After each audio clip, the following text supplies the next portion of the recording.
Welcome to On Couch with Kelly and Clint Harp. Episode number 9. One more. That's a high five. One more and we get to 10. That so is really cool. That is. A huge thank you to everybody that has tuned in. We are crossing a lot of thresholds with the YouTube platform and in the podcast world. Each one is getting us closer and closer to being able to do this longer term. In terms of the monetization game of podcasts and things like that, you have to reach certain metrics before you can really get into that world. And so your support is allowing us to get closer and closer to that. So thank you. Yes, thank you. Mm-hmm. All right. Last week it was such a hit to talk about. It was fun. Yeah, it was really fun and also encouraging to talk about some of the comments that people left. So I thought we'd do it again. I see the big emojis. I know, lots of big emojis and things. I'll start with a funny one. Nana Terry. All right, she commented and she said, "So happy to hear a couple speak how my partner and I do. We are on the same page. I was a middle-of-the-road young adult, middle-aged, raised 2 girls with extremely conservative father and grandparents. Now I'm considered a flaming liberal and my kids probably socialist." Nana Terry. Oh my gosh. Oh, Nana Terry. We really get that. Boy, do we get that. That's awesome. Okay. Jenna Hart. All right.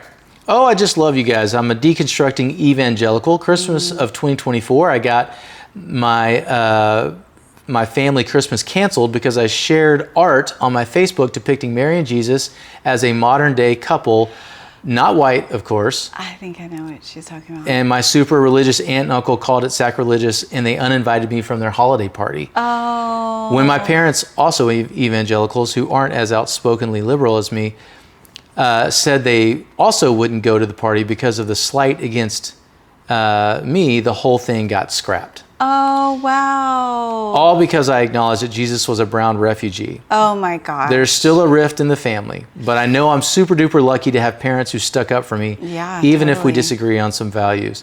The cognitive dissonance is just stunning. Great work, you two. Keep going." Oh, I'm so sorry. I'm so sorry that this is causing such family rifts. I mean, I don't know. On one hand, I guess sometimes it's good to know how extreme people, where they're at. But gosh, it's so painful. But I'm so glad that she's not alone in her family. That's a really big deal. I know.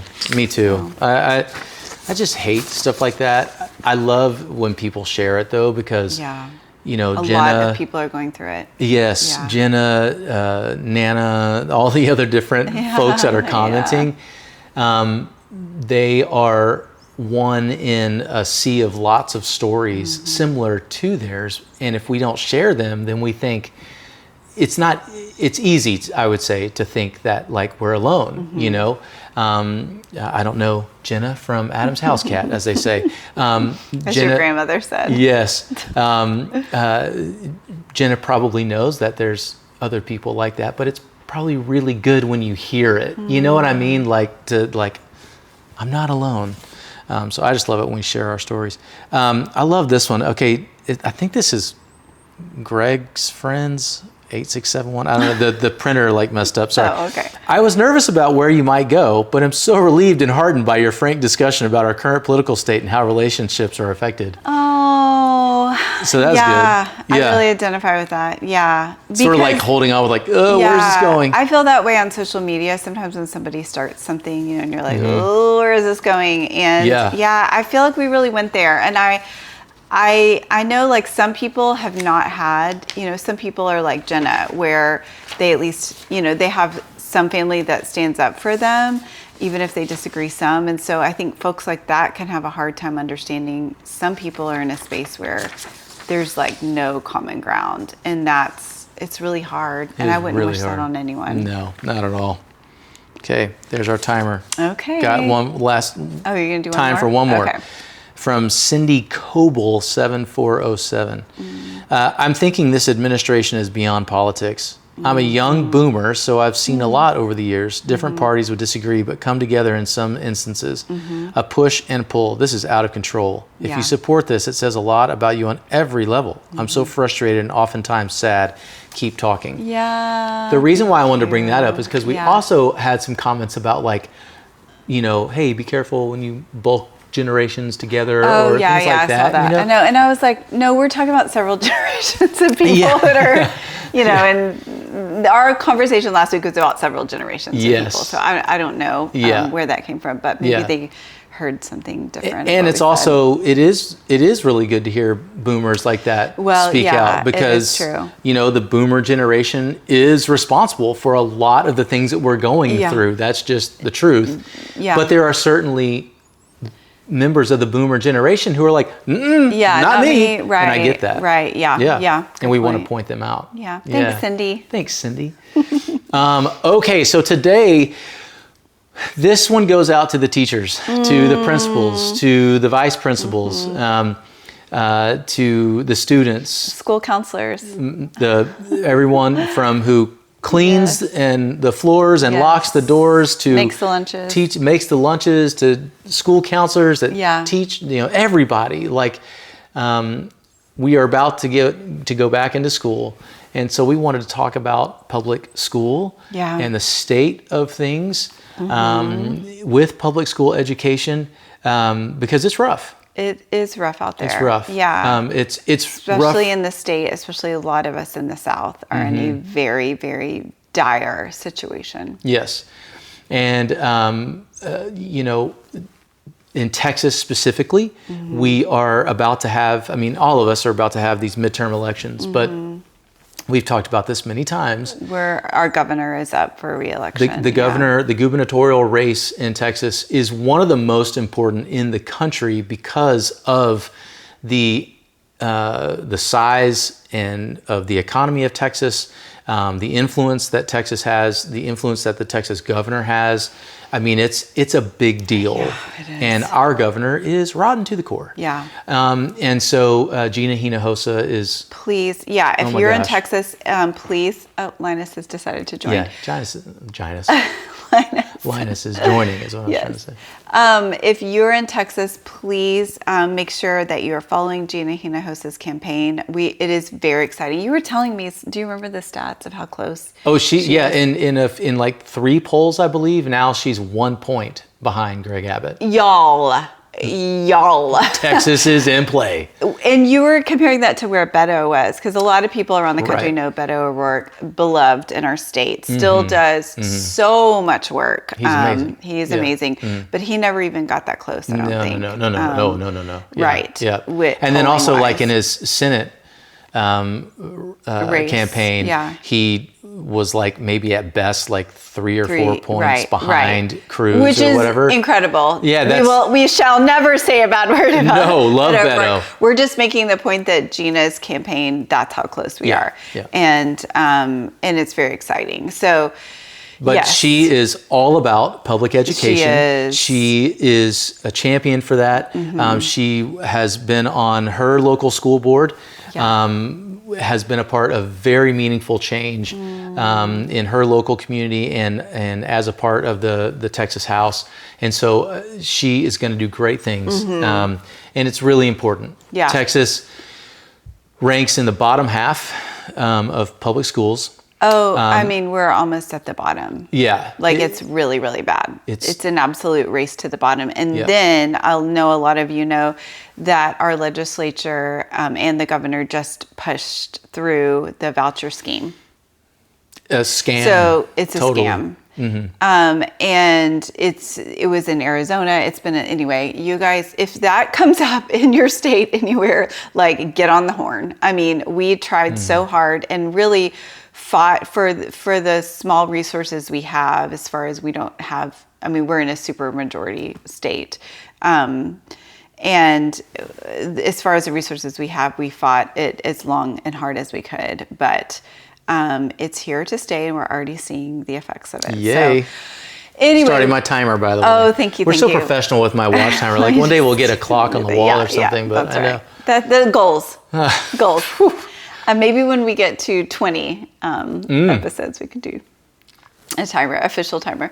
But yeah, we wanted to start by talking about our own like history.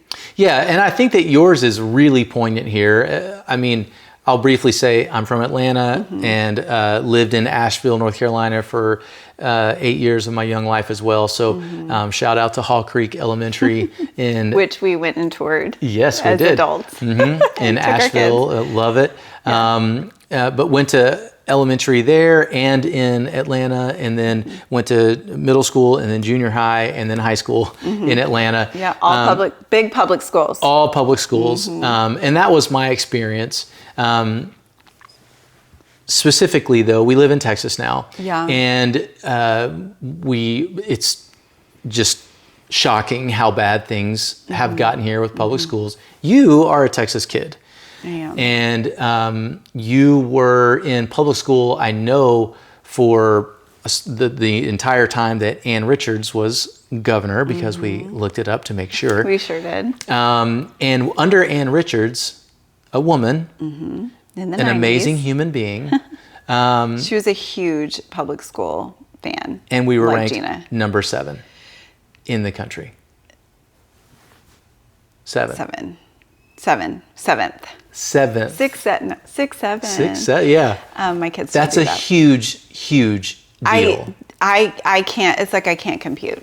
Yeah. Compared to where we are now. Was it I hard can't. to to get a teaching position in Texas? Do you even remember when you were? As a kid, so I don't remember, but I mean, definitely, I think this is nationwide. Just the profession, especially in the South, the teaching profession was just venerated so much more than now. I mean, we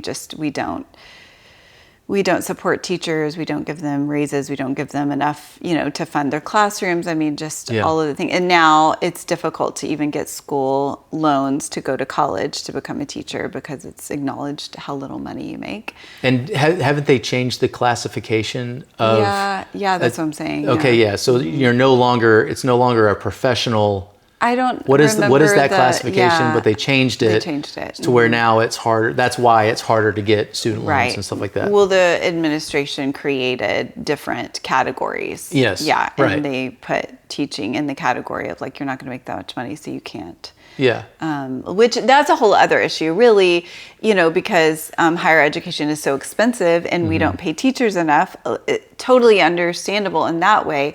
But why are we not paying teachers more? I mean, and investing in education. And that goes back to, we've talked about like in a matriarchy, you center children or the future. And we clearly don't do that. We absolutely don't do that. No.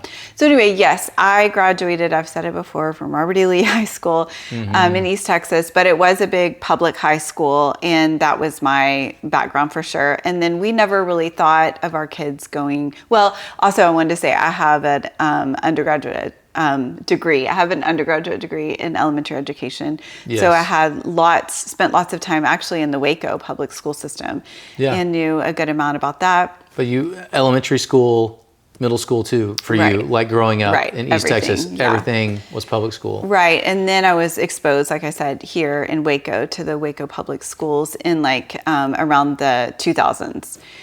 So then we moved back here when our oldest child was about to enter into kindergarten, and we were like looking around, trying to figure out. We chose a public school option. We didn't even think about private school, but there were a couple options. And I did notice, we were just talking about this and remembering so this is about maybe 15 years ago. We were just looking and trying to figure out, like all parents, okay, what's going to be the best option for our child? And so many public schools were closing. And it's a time that our community still talks about. It was really difficult. I mean, I was here young, wanting to bring our little child into their first real school experience. And it was I would go to a school and it's well, next year to tour it. Well, next year we're going to close. Okay. What? Or next year we're going to combine these 3 elementary schools into one. It was really, really difficult. And as stressful. A therapist, would you say that stability is maybe one of the most important things for a child? So of course you're going, well, that's not a stable environment for my kid. Right. So we kind of surveyed some people we knew and everything, and chose a public school for our kid. And it was good, and it was crazy, just like public school totally is. Can be. Yeah. I'm just saying, it's like throw everyone in, and I think every parent with their first kid is like, please, my kid is special. I laugh now when I interact with parents who have first children, and it's not like looking down on them. I just remember. No, you're terrified. You're like, they won't know. Oh, fine. You're just like, whatever. Yes. So it was just a difficult time for us, but we did that anyway. In the middle of that, in our own personal life, the show blew up, Fixer Upper, that you were on.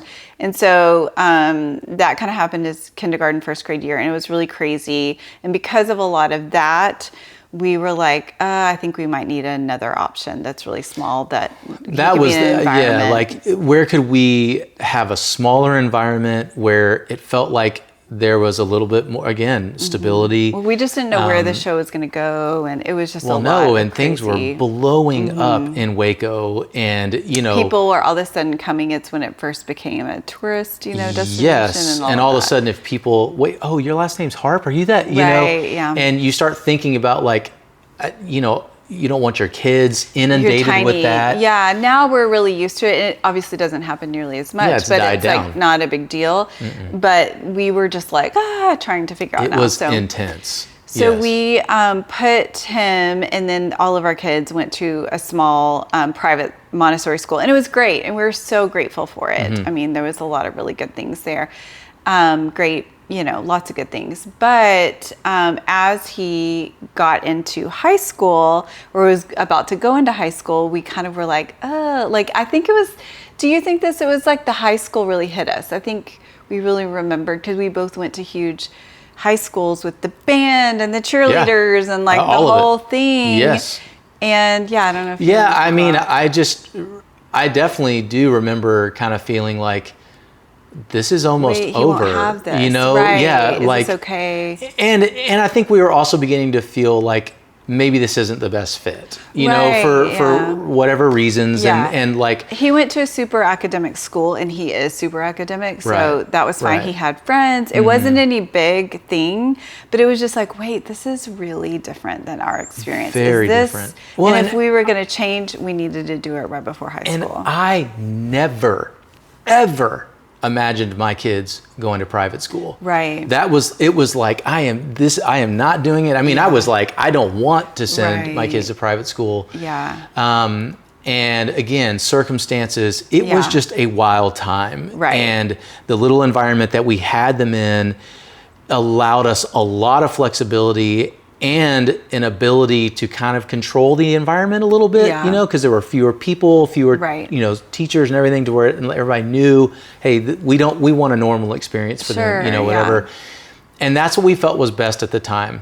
But yes, by the time he got to high school, it was like, I don't think this is the best fit. Then, like you talked about earlier, he really loved football. Yeah. And still does. I mean, that is his thing. Love. Deep. So passion. He is right. And he could play at his private school, but it wasn't like it was like, I don't know it was the terms. TAPS, and it was like 6A or whatever. Okay. Or not 6-man football. Yeah, it wasn't like the full team. Yeah, I think it was 6-man or 7-man or whatever. Yeah, whatever. So we basically were like, oh my gosh, let's just try it.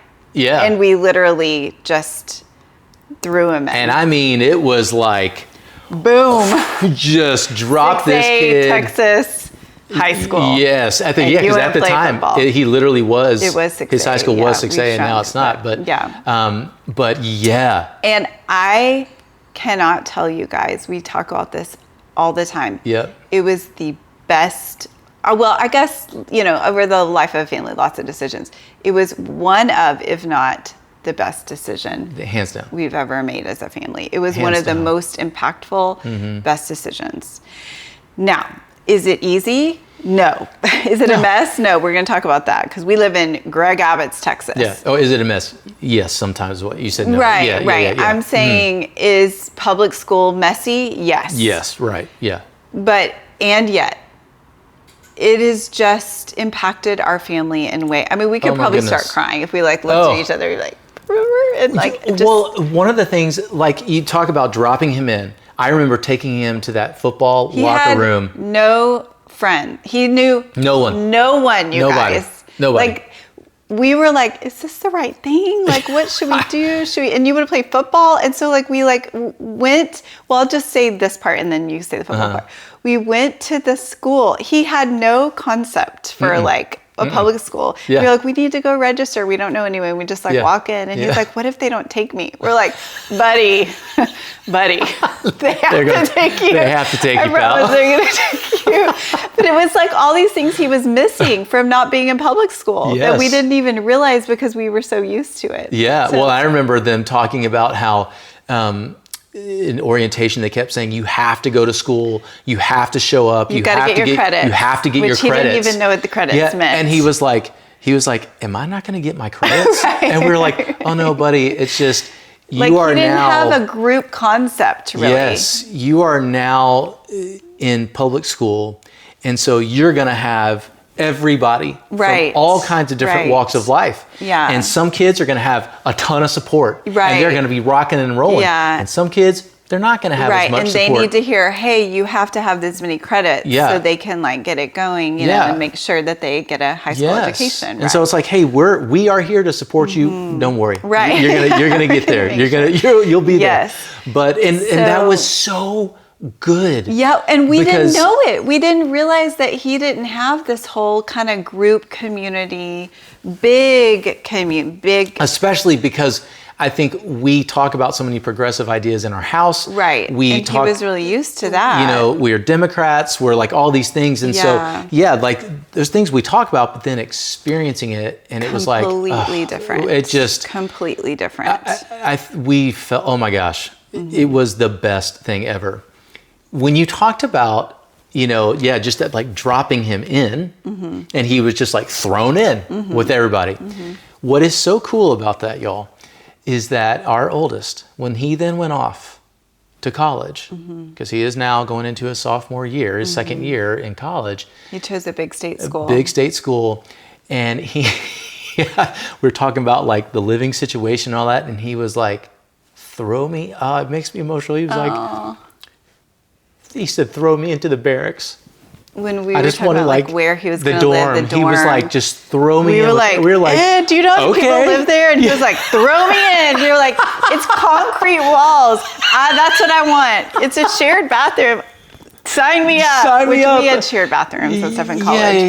But it was so great because he was just like, no, I want to be thrown in, which is like wild because when we made that jump, it was wild. Yeah, we were terrified. Honestly, that's the word I want to use. He had a ton of anxiety, like it was just like, what is going on here? And now he's like, give it to me. Right. I want that experience. Yes. So yes, best thing ever. Best thing ever.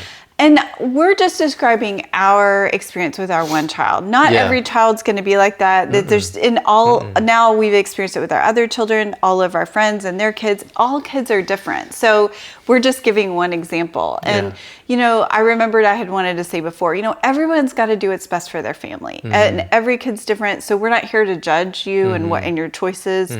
We're telling you our choices, where we feel like we got it right, where we feel like we got it wrong. That's what it's about, but we're just saying it's been such a good experience for our kids. And we're talking about our son in general. And so anyway, we just had that whole experience with him. And we're not trying to say it's some paradise. Like I said, we live in Greg Abbott's Texas. Like the defunding is unbelievable. Like the way that teachers, administrators are treated, the food, the lunches, it's so many difficult things, but there's something for us that's been a community piece that we could have never gotten in any other way. I'm really glad that we were able to give to our kids. Yep, 100%.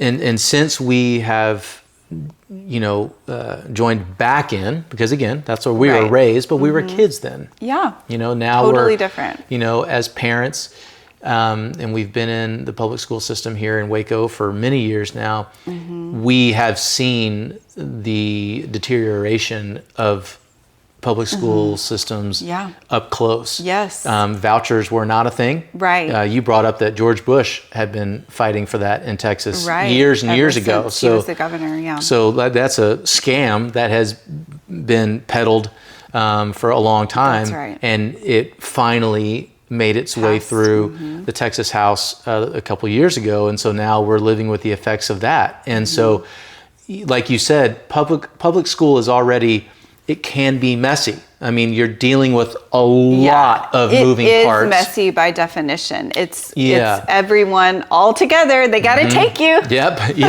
that's right. It's like, okay, here we go. That's right. And so it's already just at its core something that is difficult to manage, which is why when you find these administrators and teachers who are so good at it,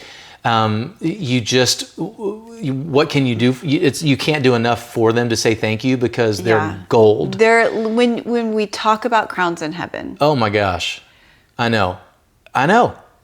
When we talk about Christ-like. Oh, and I'm not even talking about religion. I'm talking about behaving in accordance with the words of Jesus. Right. Like, that's it.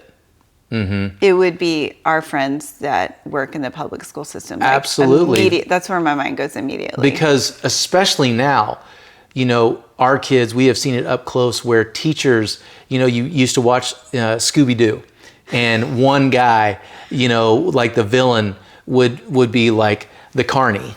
And then he would also be the person that hands out the food. And then he would run over here and he would also be the mayor of the town. No, that's literally our friends. Yeah, like that's literally what public school teachers and everybody administrator, they're just you start talking to them and you're like, you do this. Yeah. Oh wait, you're also taking the kids to a class trip to Japan? It's unreal. And you also organize all the pep rallies? Yes, she is. And you also, wait, what? And you're in charge of the student government. Yeah, and then wait, you have 4 kids? And they're all still, you have 2 kids that one's a lawyer here and one is in college and one is this and this and this, but you also do this and this for the public school system. How are you alive? Or our friend that's the most magical elementary school librarian you can ever imagine. Yes. And that's right. Librarians, like with 2 master's degrees, librarians like don't even make the same amount as teachers. Yeah. I'm sorry, what? Yeah, just teaching kids how to read. And it can be cut at any point. Yeah. Yeah. Right. I mean, I just, my great hope is that you all get to, I hope these people in your community too, because they're effing amazing. Well, and we almost missed out. On this community. We almost missed out on this community. You went up the other day, and I want to say this because a lot of people will, say like, well, if you want things to get better, you should help, or you should, it's like, well, I just want to be clear. You have been a part of the PTA at our kids' schools. I have been the president of the PTA. I don't want to brag. I helped start a booster club for our kids' choir. We tried to do as much as we can. So we are involved, and we do agree with you that if you want to see things get better, absolutely. I'm not trying to pat ourselves on the back, but I am trying to say we agree. That if you want to see things get better, you should get involved, and so we are. And it's also really hard to get involved, and it's exhausting, and it's hard to work and parent and also help. So all the things are true. It's difficult. I mean, we already feel stretched for time, all of us. And money and resources and all of it. Totally. So, but it's important. Yeah. The other day, I wanted you to talk about your experience when you were like filling the backpacks. Oh yeah, I had this like profound kind of experience. It's like silly, but of like going up and so I don't think we've said yet that our district is a Title I district. All of our schools are, meaning that we have such a high rate of kids that qualify for free lunch and free breakfast that they just give it to everyone.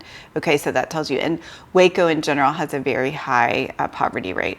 And I know you wouldn't know that from Fixer Upper. You would not know that from Fixer Upper. But guess what? Yeah, a lot of, and some of those houses were like in some of our bedroom communities too, which have their own school district. That's part of why. But But anyway, so it just, all that to say, it takes a lot to keep our schools going, you know, and we are like just trying to like help our community and friends and teachers and everything as much as we can. So I went up and helped stuff the backpacks. So most kids in our district get a free, we also have to have clear backpacks because let's not even get into that. But anyway, and then we got all these school supplies donated. So almost every kid in our district, if they want it, gets a free backpack and a starter set or whatever of school supplies.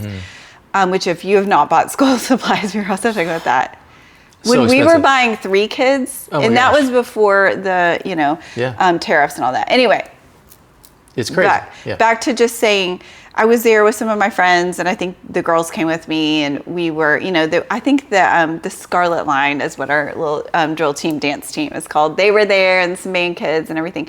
And it was so sweet because we made this assembly line, and it was like, you get the backpack, you get the, we were all like going around in this big room, stuffing the backpacks, and it was so sweet and like amazing because it's like you meet new people. It's just parents, grandparents, community people there, like trying to get it all done with Bruno Mars playing and all the Bruno Mars. You're like, were they playing that? Yes, they were. That song, Versace all those songs, yeah. Oh, okay. It's Pass just me the pencils. like whatever, right? Yeah, I'm gonna pretend. Okay.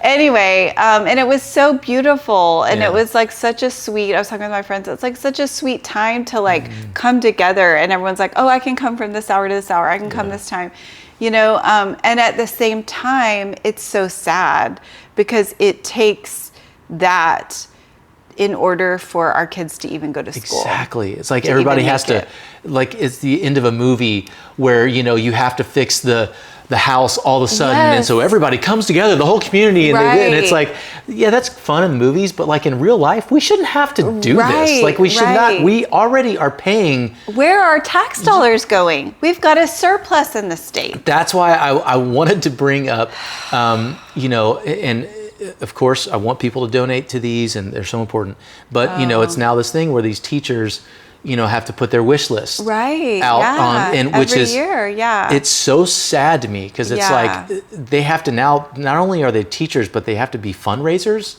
as well. Right. And ask and crowdsource their own community, crowdsourcing. which we give to them, and we love it, and we have our certain teachers, and we're like, oh, let's pick out, so we're happy to do it, just like everyone else is, but it's like, what are we doing? But the funny thing about it, and I was thinking about that this morning, is like, isn't it so funny that when I get up on social media, like I have recently and said multiple times, and said teachers should get $75,000 a year minimum, first year, that's like minimum salary. And by now it probably should be even more. Yeah. But lifetime benefits, healthcare, all the stuff, right? We should treat them like royalty. And you hear all the, well, I don't, I've already this, that, I don't want to pay anymore, but, and you see all this money leaving, like the voucher program. It's like, how much can we take out of the system? Right. How much can we send to private schools? Like all this stuff. But then those same people then jump online and feel really great about like paying for those wish lists for the teachers. And I'm like, I hope they wait, are. Well, but I mean, some of them are, and I know they are. Okay. I'm just saying, I know some people that do that, and I know the way they vote, and I know what they stand for. And I'm like, wait a second. Like, you do realize you're paying more money out of pocket when you already pay enough taxes for this stuff to be covered. Right. If we would just have people in control who actually want to use our money to benefit the kids, the children, like or like, have you seen those memes where it's like, here we go again, it's another year, and people are going to get mad that like they're going to buy the nice crayons, but then their kids' friends going to buy the crappy crayons, or maybe no crayons, and then they're going to have to put them all together, and they're mad. It's like, little Rosa didn't get to choose her crayons. You know, the fact that her mom had to buy the crappy crayons, or she came with no crayons, like that is not a choice that a child can make. Sorry, little Michael didn't get to bring the Kleenexes with the aloe. Right. Kleenexes are a whole other thing. I don't know. Are y'all schools like this? Like, they get no Kleenex at our school. No Kleenex. Like we're always having to buy Kleenex, which it's again, on the list. Happy to do. Happy. Although it is very expensive now, but I'm just saying I'm happy to do it, but it's nuts. Like that's a basic human need. We are coming together. So if you look at like graduation rates in Texas and things like that, some of those are like higher. And you're like, how does that work? Well, it's because there are enough people in this state who give a damn. Well, and who fight hard to make up the difference. Because there are more people who care about the kids of our community than that don't. You're right. Now, and if we would all just vote or change our vote to actually vote for people that care about our kids, if we would align that value we have with our vote. Yes. Which I believe is going to happen in November. Come on, November 3rd. Yeah, so I mean, it's because people are not willing to give up on their children. And they're not willing just because the government is shit and wants to take away from public schools and from communities. And they don't believe that a rising tide lifts all boats. You know, like they don't believe any of that. And regardless of that, in spite of all of that, our communities come together. Talk about miracle. Talk about fish and loaves. Yeah, that's the fish and loaves. Yeah. Like you can sit here and talk about a piece of bread becoming a million all you want all day. I'm talking about people coming together in a community and creating the best environment possible for young kids. With the resources we have, for the kids. It's to learn. Truly a miracle every day. It's unbelievable. And I want to say, you know, like we have issues with our school, with our district. I mean, we all do. It's not some... We have a school board here in Waco that has not a single female on the board. Yeah. It's a whole other We got issue. issues. Like, I mean, you know, and we're fighting, you know, for that. And we're trying to push that change and see that come to fruition. So like we've got our issues. I mean, we absolutely have our issues. You know, we have just the run of the mill issues where you need to call a teacher or, you know, or whatever. Yes. And the thing that's so hard is we have this discussion every time and we have it with our kids, like, you know, well, you know, Mrs. So-and-so or Mr. So-and-so, you know, okay, what happened? Let me hear about it. Well, it's also, we're having to balance like our need or our kids' need or our family need or the way we perceive a situation with how much stress these people have on them, you know?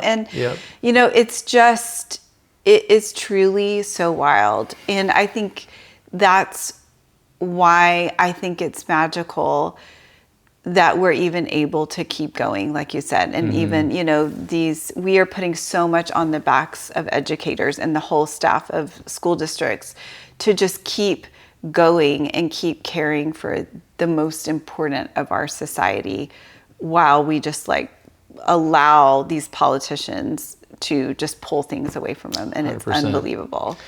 We could, our time is up. We could get into so much more, and maybe we will in future discussions.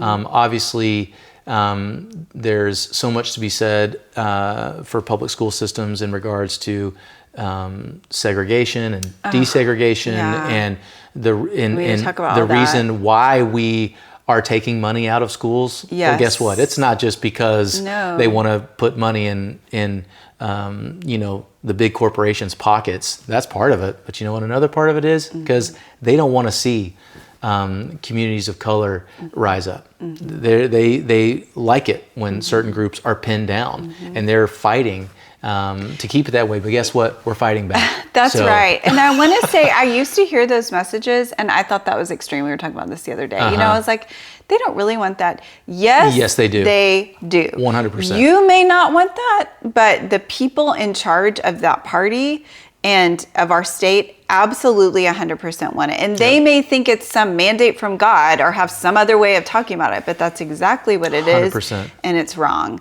Yeah. And my last thing I wanted to say, just in case there's anyone here who's like trying to decide maybe they need a change for their kids or they're thinking about public school, I can only tell you our experience, but our schools do not look good on paper. And that part of the reason for that is our Texas public school, like the way they rate schools is really unfair and, you know, and really bad. So I don't trust them anyway. But I just want you to know, like, you might consider, if you're looking, you might consider public schools. You might have heard all of these awful things. Just get to know families, get to know people who have their kids there before you make a decision. Because, I mean, we experience, and our friends and our, you know, kids' friends and everyone, like when someone asks where our kids go to school and we say, they're like, oh, you know, a lot of times, because it in the news, it's always the worst things that happen there, and it doesn't get great ratings from the state and all of that, and yet, oh man, and there have been issues. I'm not saying there's not issues. There's a lot of hard things. But our kids are so happy, and they're doing great, and they are so loved, and they're around real people, and they can articulate for you. You know, from when they first started, because our girls started when they were younger, and it'd be like, well, so-and-so wasn't paying attention in class yet, but I know not everyone has, you know, parents that can help them or able to help them, or maybe they didn't eat breakfast this morning. You know, like they can explain the real problems. And I don't know how we're going to get to be a better country if we are not exposing our children to the real, you know, the real. Yep, 100%. It's one that we could seriously do like 5, 6, 7 episodes about. Yeah, let us know your, like, you know, what are y'all's experiences? What are your questions? Like, what are your thoughts? Yeah, please comment about your experiences in the public school system and private too, if that's what your experience is, and know that we understand everybody has to do what they feel is best for their family. Sure. Like, you know, absolutely. But there is a greater population of people, and we need to be looking out for everybody. And that's go ahead. No, I was just gonna. That's what public school's for. Yes, you know? That's exactly what I'm saying. You can be pro public school whatever you're doing in your family, and being pro democracy is being pro public school. Yep. They're absolutely inextricably linked. Yep. And that is why powers that be often are attacking public schools. A huge thank you to all the public school teachers out there, to all teachers, okay, but specifically the public school teachers fighting the good fight and showing up every day. Yes. To every single one of the teachers that taught me, thank you. Yes, me too. And I know you feel the same way. Yes, all of you guys, please, feel the love that we're sending you. What you guys do every single day is a miracle. And please take the very best care of yourself that you can. We're wishing everybody the best 2026, 2027 school year. And please get out and vote November 3rd all over the country, because the people that are saying they want to do something about education, they need to be the ones that are in power. So please put them there. And if they don't live up to what they said they're going to do, the next chance you get, kick them out. And let's get somebody in. Let's keep going until we get someone in there that really will do something about public schools and education in Texas and in all 50 states, okay? It's so important. Please rate, review, subscribe. And thank you so much for tuning in. YouTube, wherever you get your podcast, all those things. I think that's it. I think we did it. All right. Okay. Thank you all. Bye, guys. See ya.